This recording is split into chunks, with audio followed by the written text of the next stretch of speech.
Cool. That's what we talking about, baby. We waiting on everybody to get in here. Let's see what's popping. Let's see who doing what. We waiting on the people, for the people, by the people. You figure deal me? And if y'all don't know, damn it, welcome, welcome. And before we get started, y'all know how we do. We gotta thank y'all for watching first of all. Damn it. And while you're here, hit the like button, hit the subscribe button, and don't forget to leave your comments. So let's get this party popping. You know, we gonna give it a minute and wait on everybody else to get in here. Don't forget to put your joints in the chat. Let a brother know where you from, where you at, what you're doing on the day. East Coast Kev is in the building. What up, Kev? And we're gonna talk about this nastiness today because it's just getting ridiculous. And people are going crazy. And everything is everything. Almost my Overwatch game ended right on time too, boy, because I was getting down. I was getting down. I was going hard on the Overwatch. You know, getting my shine on. You know, making people do what we do. But we ain't got no background music deal. We ain't doing anything right. You know, Miss Jeanette is in the building. What's up, lady? How you doing? You know, we're gonna give it a minute for a few more people to get up in here. What's up? Long time watcher, first time commenter. KJ from Chicago. Shot Town. The Windy City. You know, I come up there from time to time. My brother lives in Indianapolis. So, and my brother's a Cleveland Browns fan. He ain't just become no Cleveland Browns fan. He's been a long time Cleveland Browns fan. And I've been giving him the business for many, many years. Being a Cowboys fan, it ain't like I ain't been getting the business, but I have been able to parse it out in equal parts simply because we ain't won shit in damn near 30 years. But since 1999, they ain't did nothing. Recovering from COVID. Well, Miss Jeanette, I hope you get better and a lot better and a lot faster because that ain't no joke right there. But we've come a long way since the initial scare of COVID. So doctors are aware and you are able to get the proper treatment of that little aggravating virus. But y'all know why we're here. We're here to talk about this man right here and all the stupidity that's been happening that has led us to where we are today. And we all know that everybody has heard the stories and the inclinations of why Shedeur dropped to the fifth round. But we all know it's all falsehoods. You know, it's all falsehoods. We know why he dropped. Simple fact that the owners wanted to punish Shedeur and Coach Prime, especially that man right there. They don't like Coach Prime. I have told y'all many of stories that I have been in the same room at some NFL parties with Coach Prime in those rooms. And I have literally seen people talk to Coach Prime, come up to him and interrupt the conversation while he's talking to an owner or a GM. And those people literally acknowledge Coach Prime, shake his hand, give him a dap, give him a hug, and don't even speak to the owner of the GM that he is currently standing with or talking to. It is absolutely mind blowing. And billionaires wonder why this one multi-millionaire gets all of this attention, why everyone is so fascinated with the allure of Deion Primetime Sanders that they don't know what to do. They couldn't bring him to heel while he was in the NFL playing.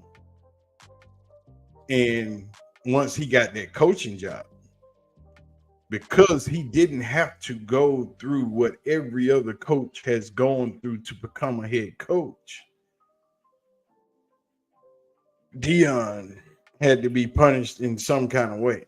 And since you can't punish the man, you punish the man through his son, who is projected to be a first round draft pick and has no flaws, has nothing outside of football for anyone to complain about, for anyone to bicker about, for anyone to raise a stink about in the NFL. He doesn't get in any trouble. The biggest thing you're worried about is those diamonds on his neck and on his hands and on his wrists, those elaborate cars that he purchases, the things that he does just simply drives NFL owners and GMs crazy. Now, until I see the film of Shedeur in that Giants meeting room and it shows the same thing that people were talking about, it's all BS. It's all unproven. It's all hearsay.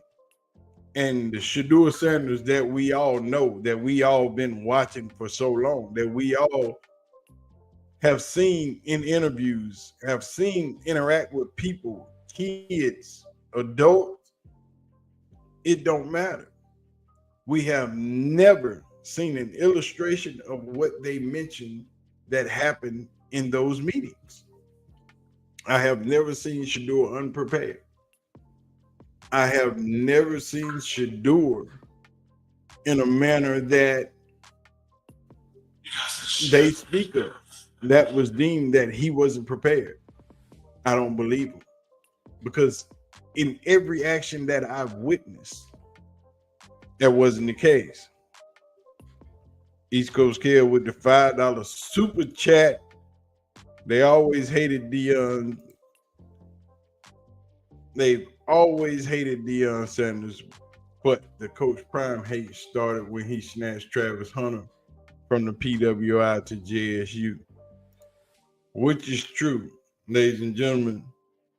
We know, as we heard Nick Saban accuse Coach Prime of paying Travis Hunter millions of dollars to go play at JSU, simply because it was unfathomable that the number one recruit in the country would rather go play at an HBCU than glorified Alabama. And all of you that watch me know I'm an Alabama guy.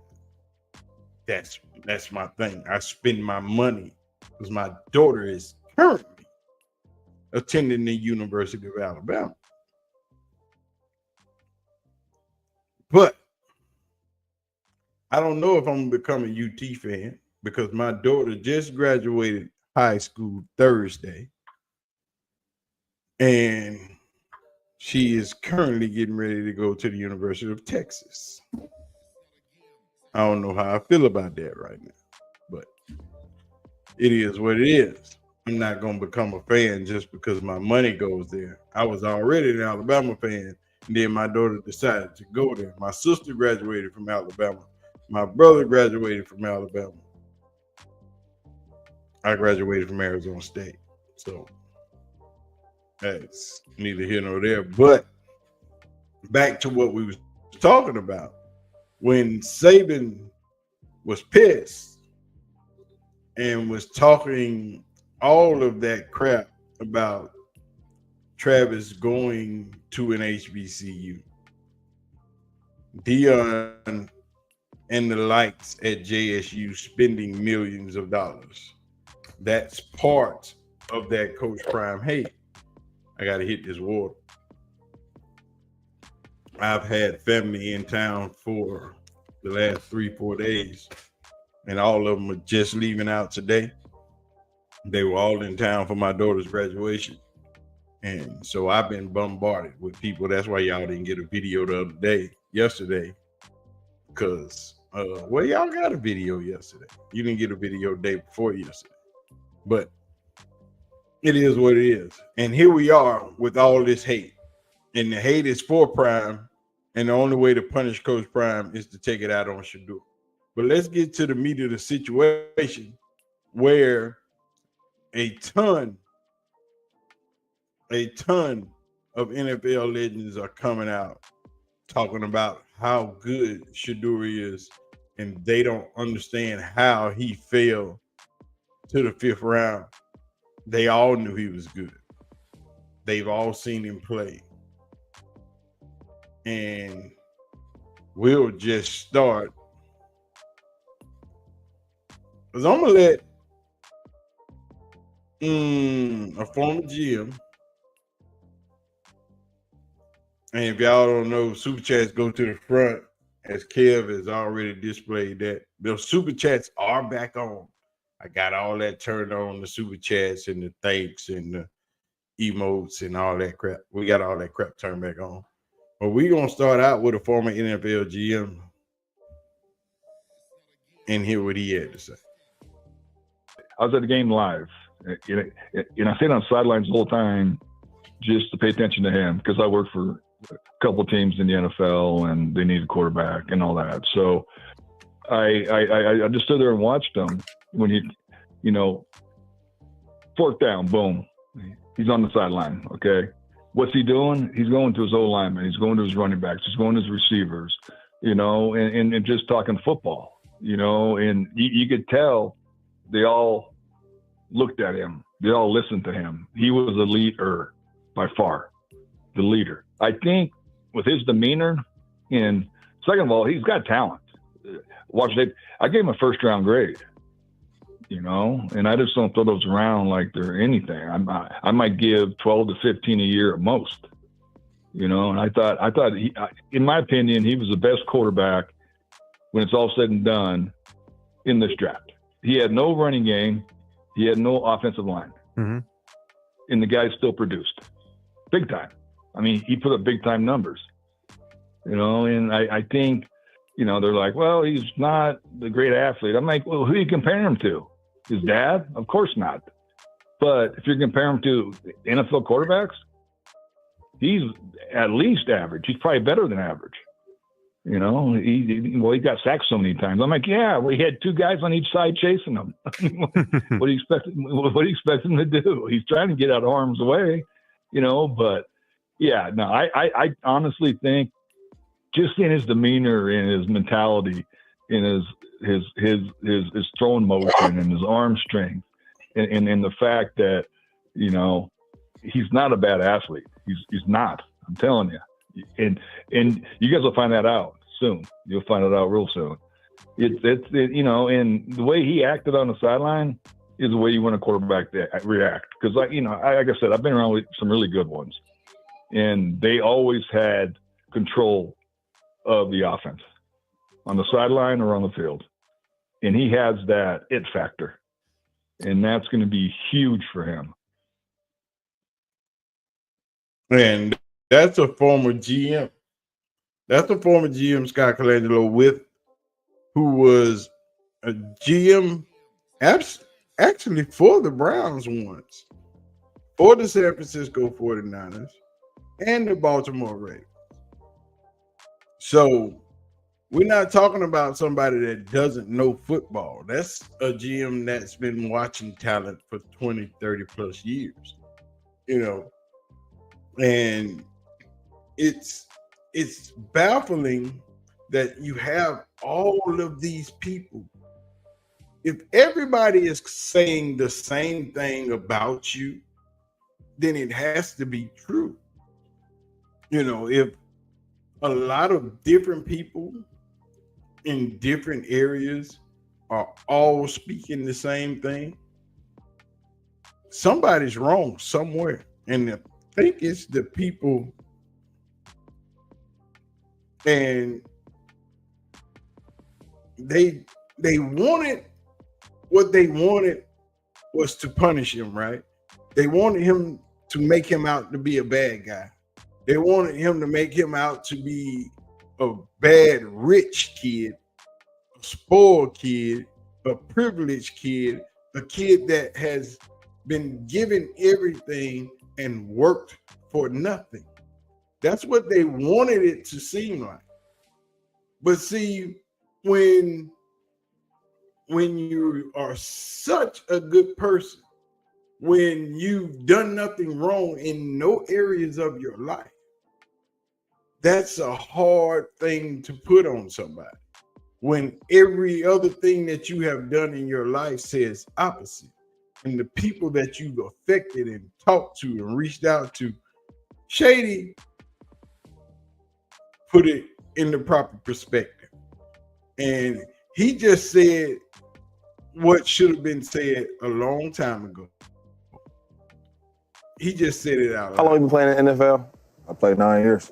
Chase, you like 14. 4 of them. 4. So that's a lot of years here, right?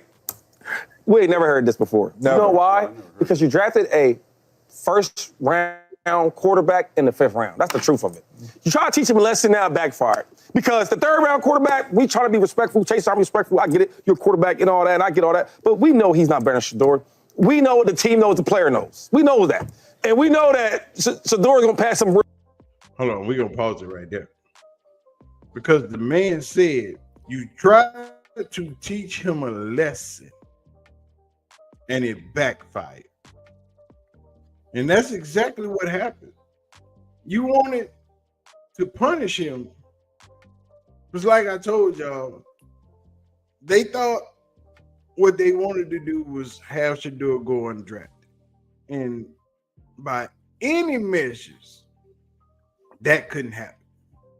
Because the Browns weren't going to let that money just sit there. We already knew the Browns wanted Shedeur and Travis. They wanted them both because they would have drafted Travis first and came back in the 1st round again and got Shedeur. But those owners got together and talked, and that's how Jacksonville ends up getting that trade for Travis.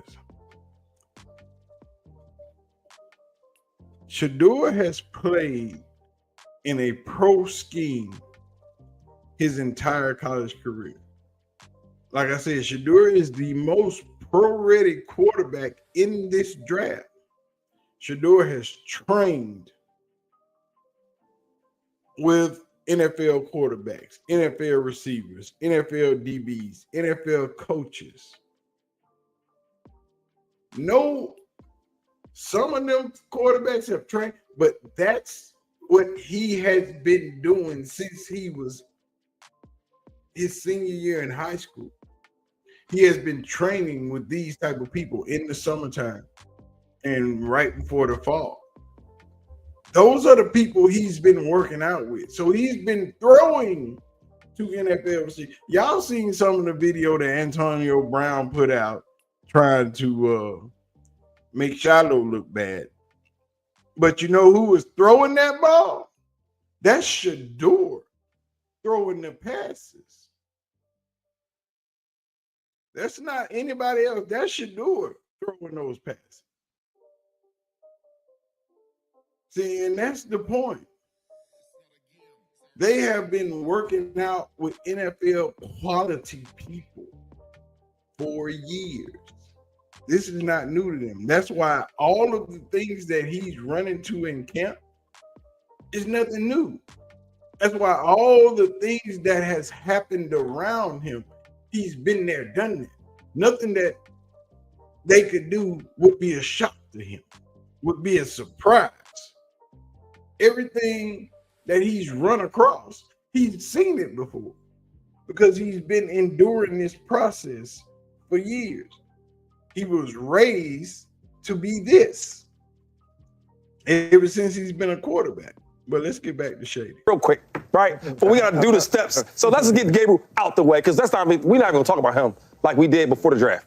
Number two is, what the hell a franchise say the 5th round quarterback, the starter, and then a guy we traded for, a young guy we traded for that was a former first rounder, they going to split equal reps as a starter? When have we ever heard of that? Never heard of that. And you know why? Because it's never been a situation like this, where a first-round quarterback, you want to prove a point to him, make the kid humble, bow down, kiss the ring, right? And now you want him to play. That's what's going to happen. Because now you are in a room with quarterbacks that's not proven. Yeah. Now you're in a room with 5th round, 3rd round, 5th round, 4th round type talent quarterbacks in the room. And the best one is going to win it out. So I said it earlier before we even got to this point. Yeah. Hey, I think Shedeur's going to start a little earlier. Now when the proof comes out, because I heard you saying coaches lie. What's what coaches don't do, though? Mm-hmm. Coaches are not going to waste their time to address the media and the whole entire team about lying about a 5th and 3rd round draft pick. Because really, for real talk, they don't really matter in the NFL. Okay? So hold on, James. So knowing all that, they're not going to make that up. And now that we have the evidence that it's going to be an equal, fair playing field with Shedeur, Sanders, and all the other guys in that room, the writing's on the wall, James. Number one. Yeah. Throw your wrist up. Throw your wrist up. What up, Isaiah? Throw your wrist up. Shady said it best. Now that it's time to put your feet in the dirt and play football. Now you don't have a choice. Now you make yourself look like an idiot as a franchise and the NFL as a whole. Because once your 5th round quarterback is starting before the guy you drafted before him and the 2 veterans that you went and got, why did you not draft him in the 1st round if he's that good? And you can't say he's not, because Cleveland has met with Shedeur a lot. They was at a lot of games. And I'm not talking about just the scouts. It was the head coach, GM, and the owners. They wanted these 2 players. And you fell into that trap of let's punish the dad through the son. And now all of y'all look like idiots. Because once he gets on the field, he's not giving his spot up. Drew Bledsoe, the same quarterback that Tom Brady replaced. Talent. I don't know the guy. I still, it's sort of a mystery to me why he fell as far as he did. But when I watch him, he's accurate. He throws with anticipation. The ones that are successful, you can almost see the future, right? You have to be able to anticipate. You have to throw guys open. If you wait to see a guy open, especially as you rise to the NFL level, then you're behind and you're just not going to be successful. And Shedeur seems to be able to anticipate well. I liked watching him play in college. Again, he didn't have a ton, of help up front. He was getting hit. It's another thing that I look for. It's not just the durability piece, but it's the mental toughness of knowing that you're going to get hit the next play, but still standing in there and delivering the ball and doing that over and over again. That's a hard thing to learn. It really is a hard thing to learn. I don't know if you can learn it. And Shedeur seems to have that ability to take his hits and keep battling. Exactly. Shedeur is the best quarterback in that room. I don't even know why we continue to have this conversation. Because it's the head coach knows what he has. When he goes into these meetings, into these pressers, if you watch his face talking about Shedeur, he is so pleased. But when he talks about Dylan Gabriel, when he talks about those other three quarterbacks, he is not as excited as he is about talking about Shedeur. The Cleveland Browns know what they have in Shedeur Sanders. They will never admit what happened. And I don't know why people want somebody to say how Shedeur was drafted so low. We know why. They didn't like him. They wanted to punish him, and it didn't work. They wanted to change the narrative of who he was, turn him into a spoiled rich kid, a guy that didn't work for it. All of it was given to him. But they forgot who his father was. His dad is a workaholic. His dad worked hard off the field. And he tells you all of these things. People don't understand. When Deion Sanders tells you he doesn't lie, he does not lie.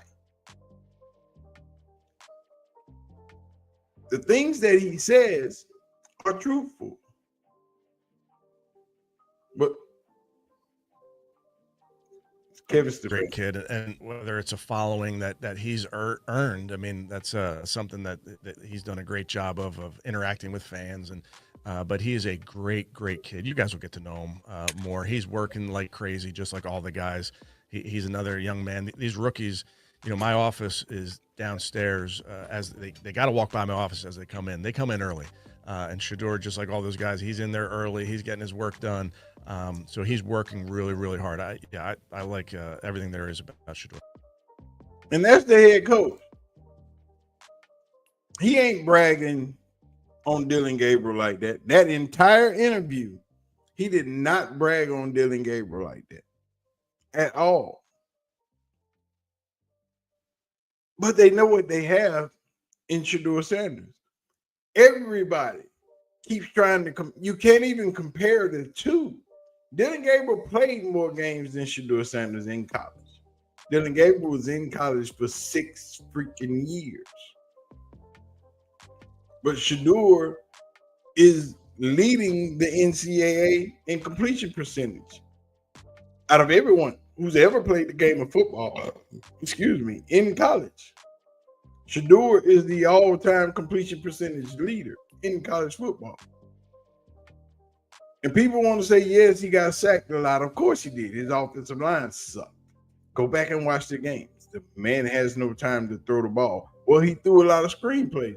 Of course he did, because that was the quickest way to get the ball out of his hand without him getting hit. But when he threw it downfield, he was accurate. When they say he's not versatile. He don't have the speed, but he can scramble. He knows how to extend the play.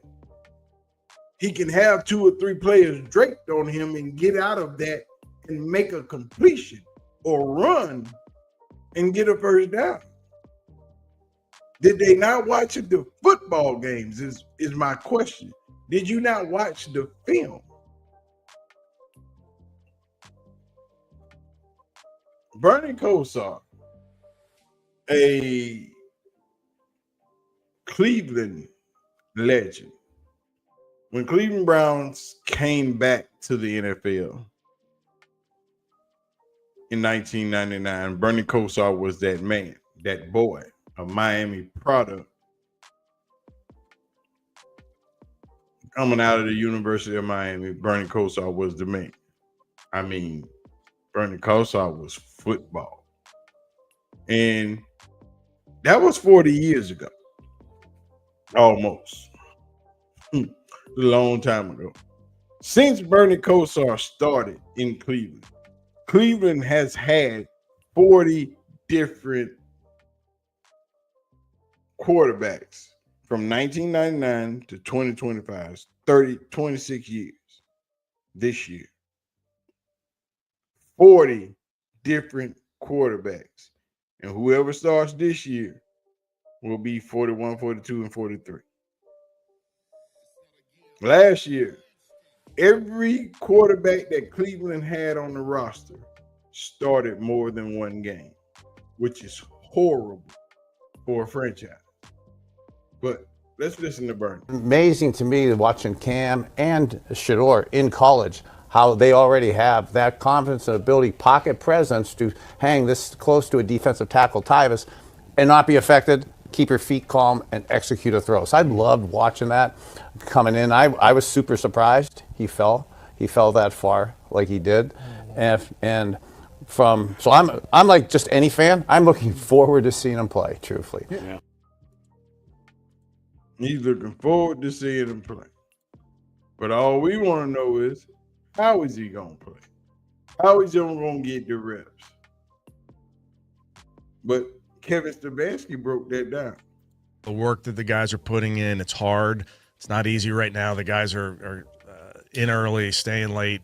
And I think the coaches are doing a really, really nice job of laying the foundational knowledge of systems, which that's what you do in phase 1 and phase 2. Phase 1, you're in the classroom and they're working out, you're not in the field. Phase 2, finally you get on the field. So there's really is a ramp up that the league has designed here before you get on the field. But I think the coaches are doing a really, really nice job explaining the systems and bringing these guys along.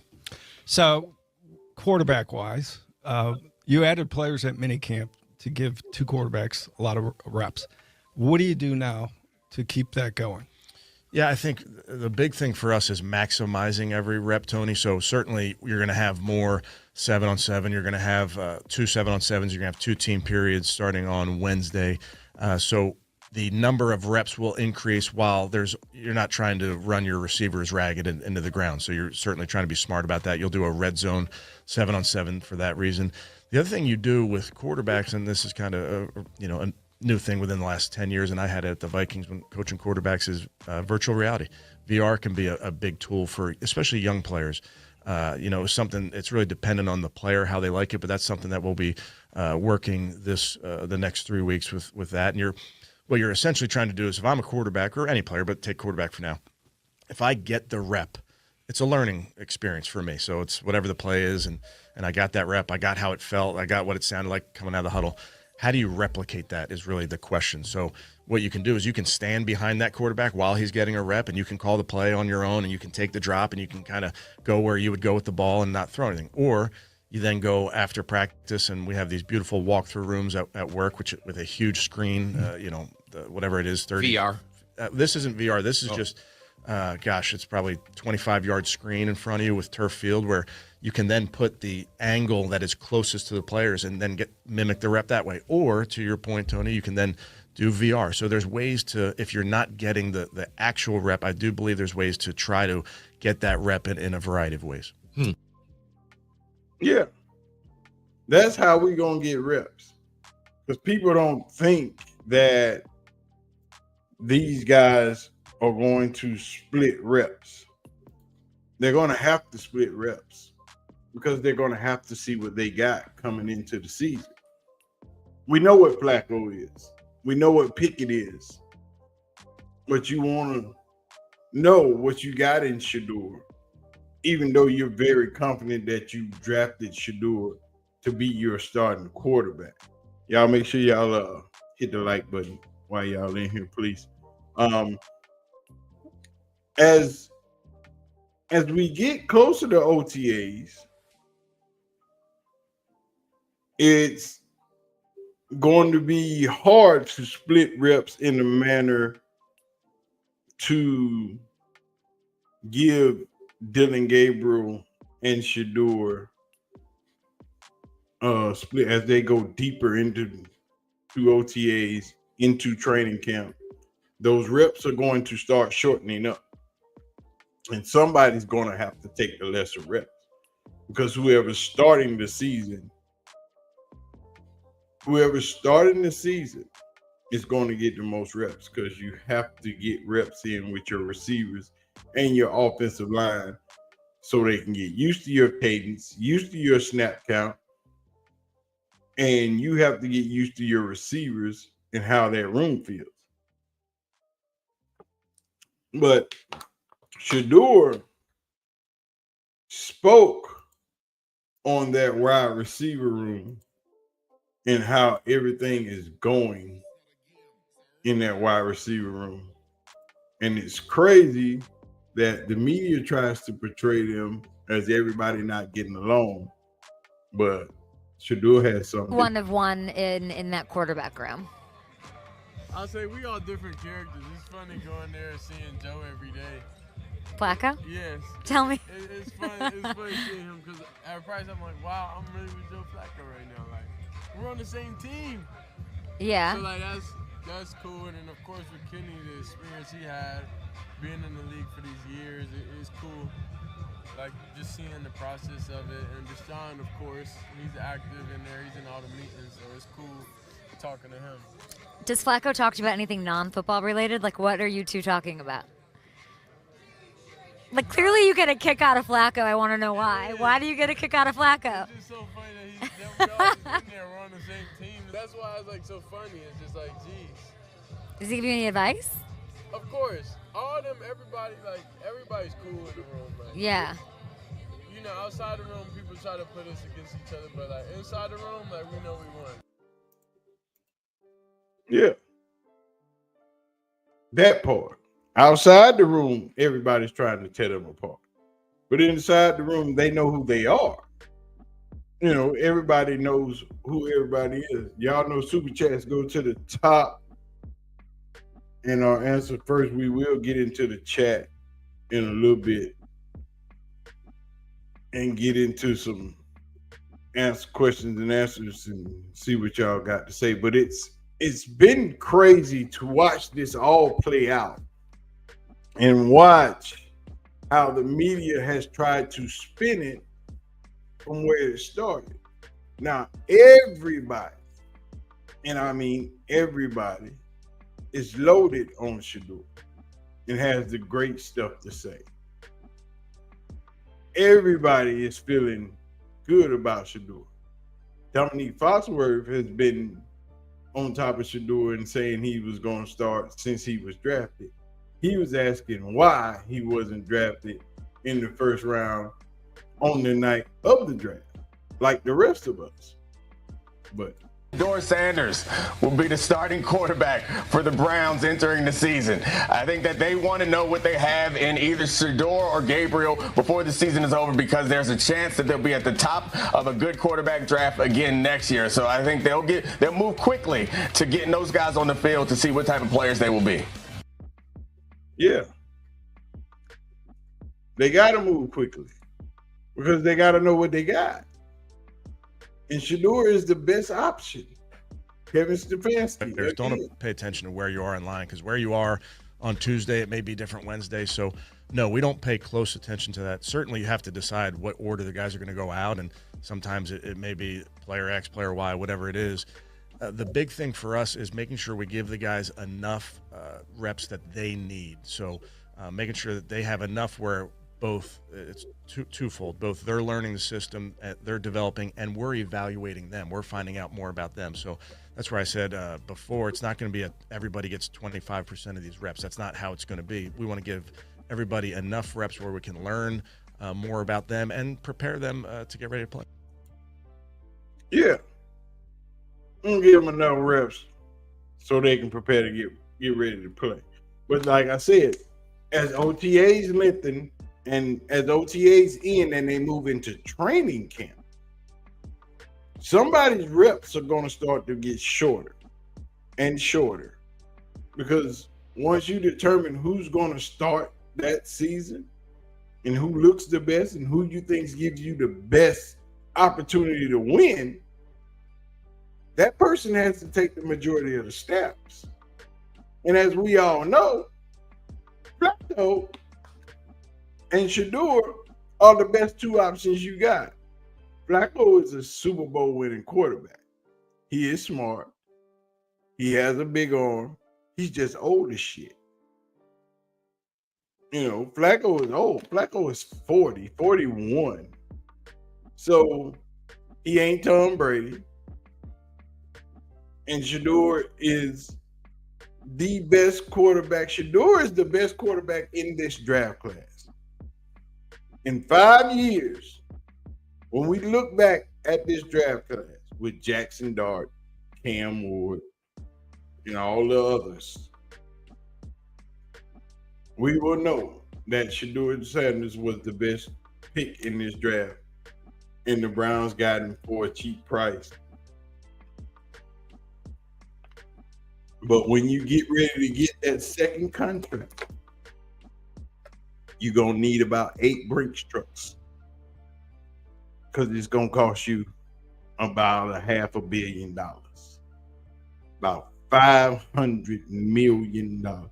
In 4 years, the way quarterbacks are getting paid now, Brock Purdy just signed for 2-something. Cleveland signed Deshaun Watson for 230, 240 something. In 4 more years, those contracts will have been double. So Shedeur will be looking at $500 million, which is ridiculous money. But Keyshawn Johnson also thinks Shedeur is going to start. The crazy thing is I am confident it's going to be Shedeur. I don't know when, though. I don't know if it's the start of the season or 3, 4, 5 games into the season. But before they get to the mid-season mark, he's going to be the starting quarterback and taking the reps. They'll all split reps in training camp. They'll get equal amount of reps. And then we'll start to notice those reps are dying from somebody, right? It'll either be Joe Flacco will be sitting over there with the coaches laughing while Shedeur is batting it out with the other guys. Or we'll look up and Dylan Gabriel won't be practicing one day because it'll be Kenny Pickett's turn. And that's how he'll win the veteran players over. That's how he'll win some of the younger guys over and the coaching staff by performing when the opportunity presents itself when he's with the 1s and the 2s. Yeah. And that's how they'll grade him. But I think he'll come out on top.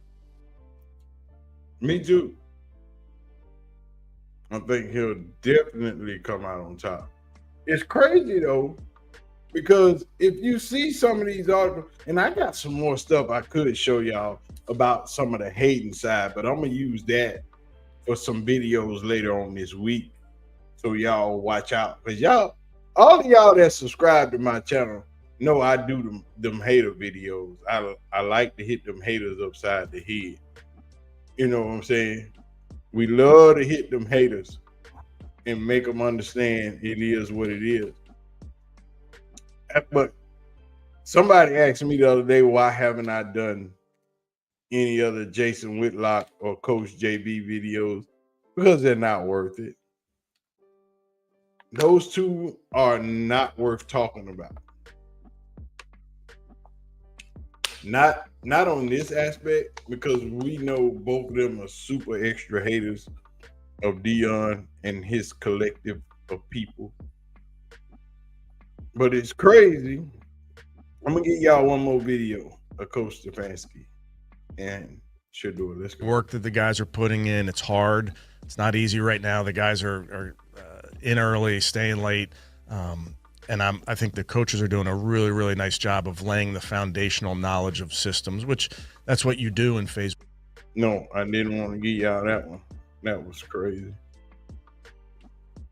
But it's crazy the way things are heading. And I'm kind of leaning to the factor, because if you go down, if you on Twitter, if you just say and just search Shedeur Sanders, you will get some of the craziest things in the world. You'll see all of these stupid articles. You'll see all the hateful things that people say. And depending on if you put his name in the 2 S's in caps or not, you get 2 different feeds, which is crazy how much people are talking about Shedeur Sanders on the internet. And you think about what would one young person do with all of that pressure when this guy is built for it. I mean, crazy built for it. I mean, being able to handle what people are throwing at you on a daily basis like this, in this fashion, with that much hate, with that much vitriol, with that many people that dislike you for no reason. And to be able to stand through all that and still say, okay, y'all my people, I'm cool with it, and still go out and perform every day. Yeah, you was raised right. But we're gonna get into some of these chat and see what's up with y'all, because I hear a bunch of noise. I ain't been able to concentrate because I still got family in this house, and they are killing me right now. So we might have to do this another one again tomorrow just to get right. But I'm gonna go through some of this chat and answer some of y'all questions, and we gonna figure it out. We got East Coast Kid with a $5 super chat. Yep. That we know. And we got you. Appreciate it on that. We understand the family comes first. Congratulations on the daughter graduation. Clyde, what's up with Kevin Stefanski saying the staff from Colorado met in Cleveland with their staff? Yes, they did, because they were trying to get a better understanding of Shedeur and the things that he needs and the things that they worked on in practice to better get him adapted to the system. That's all that is. Don't you see the narrative spin is nasty? Well, yeah, man, they just going crazy with all that crap. At Clyde, Pat Sherman staff were making sure what offense is better for Shedeur. Well, the offense that they run in Cleveland is similar to Pat Sherman's offense. And Cleveland is more run orientated than Colorado was able to be, simply because they didn't have a line that blocked like that. Now, Cleveland is a run first offense, so they gonna get a lot of runs going on, which is only gonna be good for Shedeur.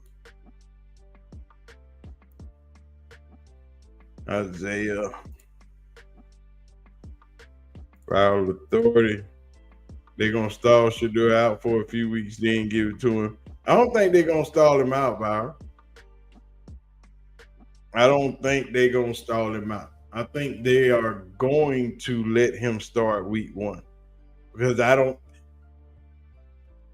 think you got a better quarterback. In preseason is going to determine a lot. You only got three preseason games, right? So Shedeur is going to start a game. We know Dylan Gabriel is going to start a game. That has to, for it to be fair. The question is, which environment are you going? Who's going to play the last game? Flacco is going to have to get some reps at some time. Kenny Pickett is going to have to get some reps at some time. But I don't think Kenny Pickett is going to get a lot of reps, because I think they're going to get rid of Pickett altogether. What's up, Selma? I doubt that Stefanski and Schumer are tight, and Stefanski wants to win. They're talking about a trade with New Orleans to get some old linemen or a QB trade. We know who's not going to New Orleans. It's not Shedeur. Shedeur won't go to New Orleans simply because Garrett Nussmeier is coming up in the draft next season. Garrett Nussmeier's father, Greg, is the offensive coordinator for the New Orleans Saints. Everybody thinking they're going to draft the Manning kid to New Orleans because of his grandfather's attachment to the Saints. They don't care about that. If they did, they would have went and got Peyton or Eli. Garrett Nussmeier's father is the offensive coordinator. And when they draft Garrett Nussmeier to the Saints next season, everybody that was crying about Shedeur and Prime for nepotism I want that same amount of crying and yelling when that man is drafted by his father. Shedeur is destined. You are correct. I previously watched Shedeur run immensely against Arizona, Kansas State, USC, TCU. Yeah. Yeah. Especially that USC game and that Kansas State game. That was ridiculous. You gotta see it to believe it. Isaiah, New Orleans and Pittsburgh are different for a quarterback. We will see on the O-line who gets traded to the Browns for extra protection for Shedeur. Stefanski likes Shedeur. You can see that in the OC also. The OC loves Shedeur because he's ran his offense before. They don't have to change nothing. See, you never played Taylor. No. So why not pay the kid? Pay what kid? The Browns? The Browns got leverage with a crowded quarterback room to make changes better for their organization. Now that's Browns screwed up, dog. The NFL teams that needed a quarterback defrauded the public. Shedeur with the draft.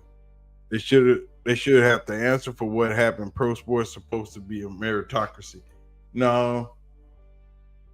It's a dictatorship when it comes to those 32 owners. Because everybody worked for them. And they got all the money. All the control. They know Shedeur is a blessing and they don't want to lose him. The owner knows he made the right call. Yeah. And the staff sees it now. Snack, that's what kids and grandkids yeah, they getting on my nerves, man. Why is it built for that? Because in the book of Numbers in the Old Testament, in Hebrew, Shedeur name means delight.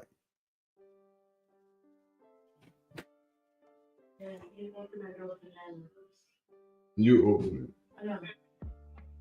Dave Terrell is listening to your program. He says, hello. Remember, Dave was Tom Brady's main receiver at Michigan. Clyde, you and Dave are always watching my videos and listening to my program. One day, we going to have to get it together. And we going to have to get on this live stream and talk about it. The media, Arch Manning could not beat out Quinn Ewers of Texas. The media, Arch Manning will be a first-round draft pick. How? He sat on the bench for 2 years. Yeah, now, that right there, Clyde, you know, it's the Manning hype that's behind Arch. And they going to play it out. They not going to say much in the public sphere because they don't want to seem like they're Dion. They're going to sit back and be quiet and they'll move in the background. But I don't think Arch is coming out this year because he doesn't have to. He can sit back and play a senior season and get better because I don't think he'll be ready to go by the end of the season anyway. The end of this first year starting all those games, I don't think he'll be ready to go. I really don't think he's ready to start, but they're going to push him to start because of his name and who he is, and he's trained up by his uncles. Y'all got to remember, Arch is not Peyton or Eli's kid. That's the oldest brother's kid. That's the best football player in the family's kid. Arch, Eli, and Peyton were not the best two players of football that Archie Manning had. Their older brother was a better player than both, but he got hurt. He got injured and could not play football anymore. So, this is his son that plays for Texas. Now, they right down the street from me. I get to go see them, which I don't want. I'm an Alabama guy, but football is football, and I like football. But yes, Arch is not that dude. He's not going to be as great as everybody thinks he is. They think he's going to be great because of his last name. And everybody hated on Shedeur because his father wasn't a quarterback. His father was a defensive back. And they thought Shedeur should have the same skills that Dion has, but Shedeur doesn't have the speed. He has everything else. He doesn't have the speed. And that's the biggest gripe. They want that type of speed. You're not going to get Lamar Jackson in every quarterback. And that's how they are judging these quarterbacks wrong. They're looking for that one thing that stands out amongst everybody else in your quarterback class. But Shedeur is the smartest quarterback in that quarterback class. He is the calmest quarterback under pressure in that quarterback class. There is no panic in Shedeur. Shedeur doesn't panic under pressure. Shedeur doesn't get happy feet because he's getting blitzed a lot. Shedeur doesn't get have all the things happen to him because things are not going his way.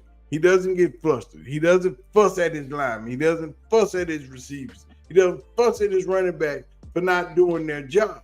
They have a conversation because he understands if I piss these people off, it's going to get worse, not better.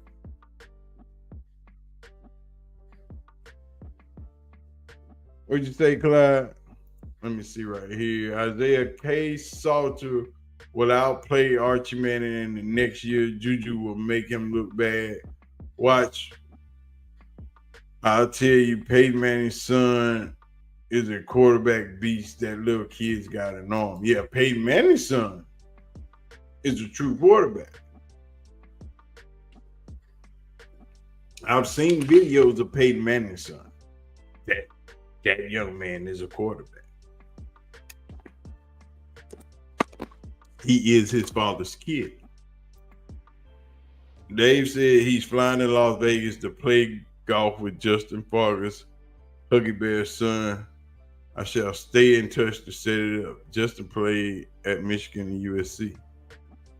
Yeah, I know who Justin Fargas is. Yeah, I know who Justin Fargas is, my boy. You know?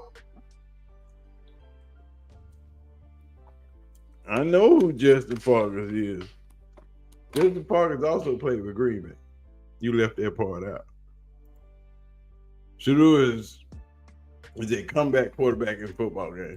Shedeur is the best fourth-quarter quarterback in college football, period.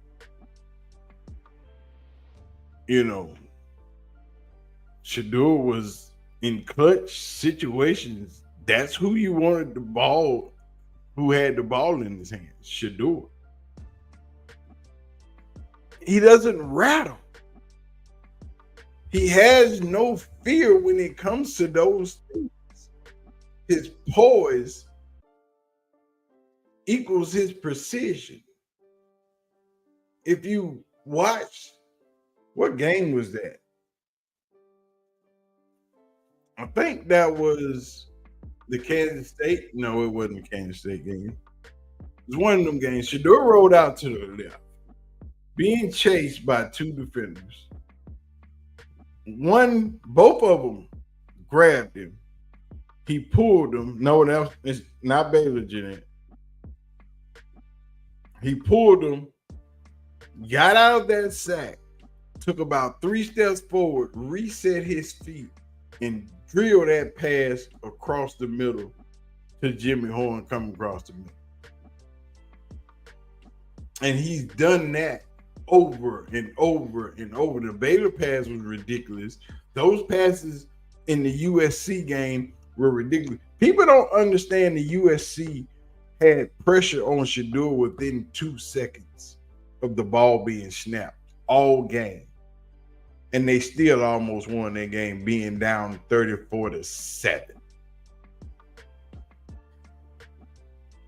The Kansas State game, being down with 4 receivers, 4 of his top receivers out the game, they still almost come back. They came back, took the lead, and the DB lost that game. Shedeur didn't lose that game. The DB lost that game. The defense lost that game. They came back. A lot of these games they played, they came back and they should have won. But the defense wasn't good enough. Offensive line didn't hold. And that's what leads to you getting 90-plus sacks in 2 years. But it is what it is, man. Clyde, we're going to have to hook up. Let's put something together. Let me know. I'm around. I appreciate y'all for watching, man. Y'all make sure y'all hit the like button, hit the subscribe button. We are in. We're going to get out of here. As y'all seen and heard, I got people coming in and out my door. I don't know why. They hear me talking. I told them I was going live, and yet and still, here we are. So I'm going to get out here because everybody's getting restless. And I appreciate y'all. Thank y'all for coming out, hanging out, doing the damn thing, you know. And soon and very soon, we're going to do it again. I'm going to drop another video probably today, in a couple hours. And then we shall do the damn thing. All right, man. Appreciate y'all for watching. I'm out of here. I'm going to holler at y'all. Peace.